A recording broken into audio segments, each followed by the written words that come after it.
Hola a todos, bienvenidos a Motivación Académica. En esta ocasión resolveremos este ejercicio de estequiometría que dice así. El carbonato de calcio reacciona con ácido clorhídrico para dar cloruro de calcio, dióxido de carbono y agua. Disponemos de 150 gramos de carbonato de calcio al 80% de pureza. Calcula el volumen de ácido clorhídrico necesario para hacer reaccionar todo el carbonato si disponemos de una disolución comercial de 36% de riqueza y de densidad 1,19 gramos partido mililitro. El primer paso vendría siendo escribir la reacción propuesta, que en este caso, por suerte, nos han proporcionado la fórmula de los compuestos inorgánicos, cosa que lamentablemente no siempre va a ocurrir y hay que tomarlo en cuenta. Una vez escrita la reacción, no olvidemos ajustarla, que es sinónimo de no olvidar las leyes ponderales de la química. La primera siendo la ley de Lavoisier, o la ley de la conservación de la masa, que nos dice que la suma de las masas de los reactivos es igual a la suma de las masas de los productos, y siendo la segunda la ley de Proust, o la ley de las proporciones fijas y definidas, que nos habla de los coeficientes estequiométricos, que son los números que acompañan a la izquierda a los compuestos en reactivos y productos, y nos indican las proporciones en las que la reacción sucede. ¿Cuánto de cada reactivo en moles necesito para formar una cantidad determinada de productos también en moles? Una vez ajustada la reacción, el enunciado me dice que disponemos de 150 gramos de carbonato de calcio al 80% de pureza. La pureza es un porcentaje de la cantidad aprovechable en gramos de sustancia cada 100 gramos de la mezcla. Entonces, 80% de pureza significa que cada 100 gramos de la disolución, solo 80 gramos de esos 100 son de carbonato de calcio puro, por lo que es una regla de 3. Si cada 100 gramos de disolución, 80 de esos 100 gramos son de carbonato de calcio, si yo tengo 150 gramos de disolución, ¿cuánto tengo realmente de carbonato de calcio puro? Resolviendo la ecuación, tengo 120 gramos de carbonato de calcio puro. Ahora, como veo que para la segunda parte voy a necesitar trabajar en moles, yo necesito esa cantidad en moles. Para pasar de gramos a moles o de moles a gramos, utilizamos el concepto de masa molecular o masa atómica. La masa atómica viene siendo la masa que tiene un mol de átomos de un elemento.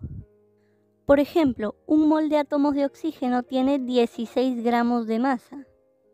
Otro ejemplo, un mol de átomos de hidrógeno tiene 1 gramo de masa. El mol viene siendo una unidad de cantidad de sustancia o materia. El uso del concepto de mol es muy parecido al uso del concepto de docena. El concepto de mol nace de la dificultad para contar átomos. Es más fácil contar átomos si los agrupamos en paquetes, como hacemos cuando hablamos de una docena. Es más fácil decir que tengo 4 docenas de sillas que decir que tengo 48 sillas. La gran diferencia sería que el concepto de mol lo utilizamos para hablar de partículas, refiriéndose a partículas, átomos, moléculas, electrones. Y pues de nuevo es más fácil decir que tengo 4 moles de átomos de oxígeno en lugar de decir que tengo 2,4 por 10 a la 24 átomos de oxígeno. Recordemos que un mol siempre equivale a 6,022 por 10 a la 23, llamado número de Avogadro. Una vez entendido el concepto de mol, la masa atómica vendría siendo la masa en gramos que tiene un mol de un elemento. Entonces aquí puedo hacer otra regla de 3. Si un mol de átomos de oxígeno tiene de masa en gramos 16 gramos, 2 moles de átomos de oxígeno tendrá de masa 32 gramos. En estequiometría, siempre y cuando entendamos los conceptos, la mayoría de apartados se resuelven con reglas de 3. Entonces es así como 120 gramos de carbonato de calcio lo pasamos a moles. La masa molecular del carbonato de calcio será la suma de las masas atómicas de los elementos que lo conforman multiplicado por la proporción en la que se encuentran en la fórmula. En el carbonato de calcio encontramos un átomo de calcio, un átomo de carbono y 3 átomos de oxígeno, por lo que será la masa atómica del calcio más la masa atómica del carbono más 3 veces la masa atómica del oxígeno. Una vez hallada la masa molecular, por lo que sé que gramos es igual a moles por masa molecular, los moles serán igual a los gramos partido de la masa molecular, lo que me da como resultado 1,2 moles de carbonato de calcio. Ahora, para el siguiente paso, necesitaré la reacción ajustada, ya que según la ley de proporciones fijas que mencionamos antes, la reacción me indica que para yo hacer reaccionar 1 mol de carbonato de calcio necesito 2 moles de ácido clorhídrico. Entonces de nuevo es otra regla de 3.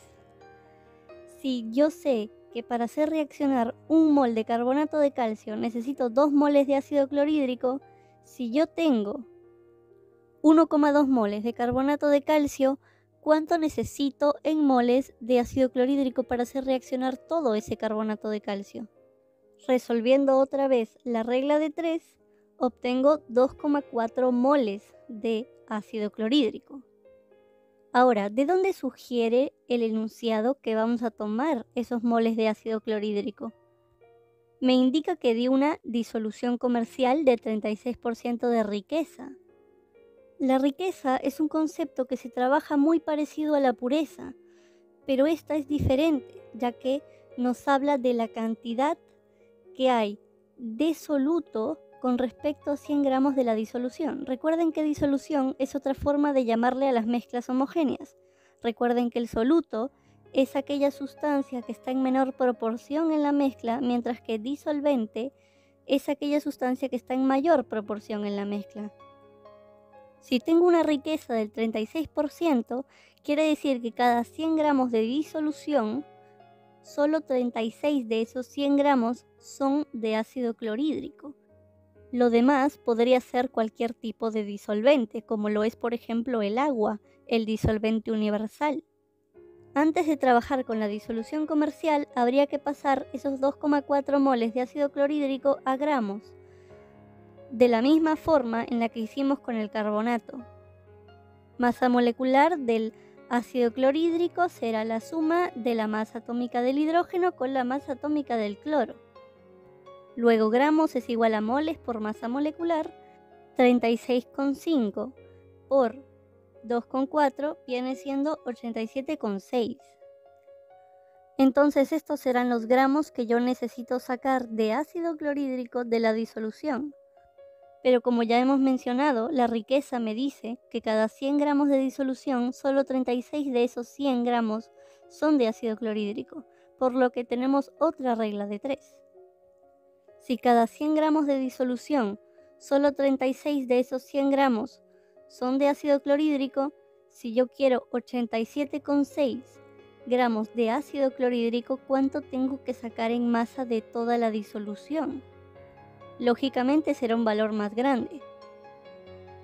Resolviendo la ecuación, obtengo 243,3 gramos de la disolución comercial. Ahora, finalmente, esto me lo piden en volumen.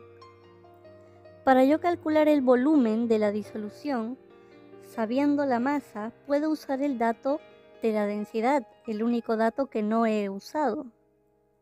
Recuerden que la densidad es masa entre volumen. Entonces yo de esa ecuación despejo el volumen porque tengo la densidad y he calculado la masa. No se olviden de revisar las unidades. La masa la tengo en gramos y el volumen lo voy a obtener en mililitros o centímetros cúbicos, que es una unidad equivalente. Entonces sería 243,3 entre 1,19, lo cual me daría aproximadamente 204,45 mililitros. Nunca nos olvidemos de las unidades. Aquí dejo un recordatorio del equivalente. 1 centímetro cúbico es igual a 1 mililitro. Como no nos piden en qué unidades de volumen dejarlo, está bien como está. Y ahora sí, hemos acabado el ejercicio. Muchas gracias por ver y espero que tengas un muy buen día.